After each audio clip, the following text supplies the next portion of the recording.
and get ready because we are about to go for a swim. What I said was grab your swimsuit and towel because things are about to get wet around here. AKA, you are going to be using your water pick for the very first time. And I am so excited that I'm here for you and I'm going to help you swim through this and we're going to have a good time together. So, without further ado, let's dive right in. So, oftentimes people ask me, what kind of water do I need to be using in my water pick? And there are so many options, it can definitely be overwhelming.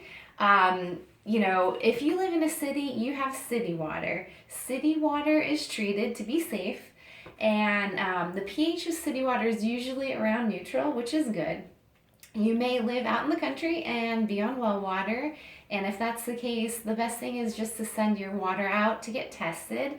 They can let you know not only the pH, but also what else is in your well water, because sometimes it could be contaminated with carcinogens. You could have arsenic or all kinds of strange things in your well water, so we want to make sure that you're drinking healthy water. You may be using the water out of your refrigerator, which usually has a filter inside. And I would recommend calling the manufacturer just to find out what the pH is. Or if you go to, let's say, Whole Foods, for example, they have a whole aisle dedicated to different kinds of water. They have spring water, you can get distilled water. There's so many different kinds of bottled water with really pretty pictures on them. Some of them actually get balanced so that they have an alkaline pH. And that means anything that's over a pH of 7. 7 is neutral, so you might see some at 8.0, 9. So there's really a variety of different waters you can choose from. I would recommend always using a water that is either neutral or slightly alkaline. I would tend to stay away from anything acidic because this water is going to be going underneath your gum line and your roots are there. They're not as strong as the enamel. There's no enamel on the roots of your teeth, so they're a lot more prone to getting worn down by acidity. So, I guess we are ready now to show you how to use this water pick. And I've already set it up. I like to warm my water, and I have well water here that I'm using just out of the sink. So before I actually turn this on, I'm going to kind of show you the angle that you can use the water pick. And you can basically hold it at a 90-degree to the tooth, where the tooth and the gum line meet. Or if you want, you can kind of angle it so the water is going to shoot underneath the gums here. But you do want to have contact with the gum line, so either at a 90-degree angle or slightly more than that. So you do want to use it on all the fronts here, on the top and the bottom. And don't forget, you need to go back and also do it along the inside of the top and the bottom. Right here. And it is going to be a little messy, so you will want to be leaning over your sink. The water's going to dribble down your chin a little bit. It's going to splash all over your mirror and countertops, so it's good to clear them off. Also having a washcloth handy that you can just dry things as you need.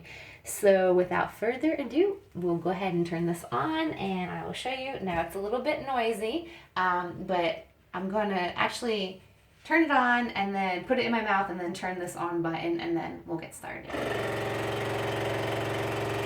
Also, start on the lowest water setting when you're beginning to use one.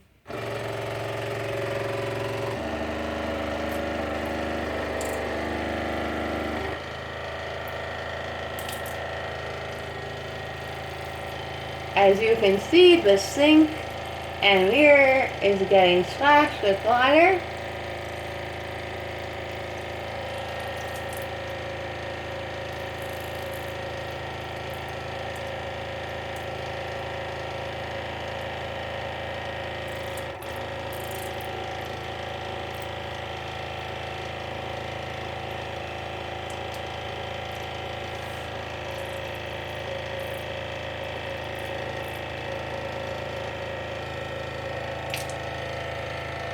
Okay, So I am not going to make you watch me do all of my teeth and gums, but one thing that, you may notice is you might run out of water, and that's okay, just refill it.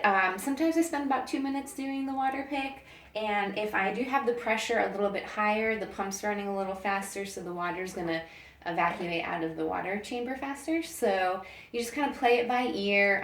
Your gums are going to feel really good. You're going to notice less bleeding and eventually no bleeding, and I hope that you start to use your water pick, that you actually take it out of the box. It always works better that way. But if you have any questions, you can always feel free to leave them in the comments below, and I will get back to you. But thank you for joining me today, and we'll see you next time.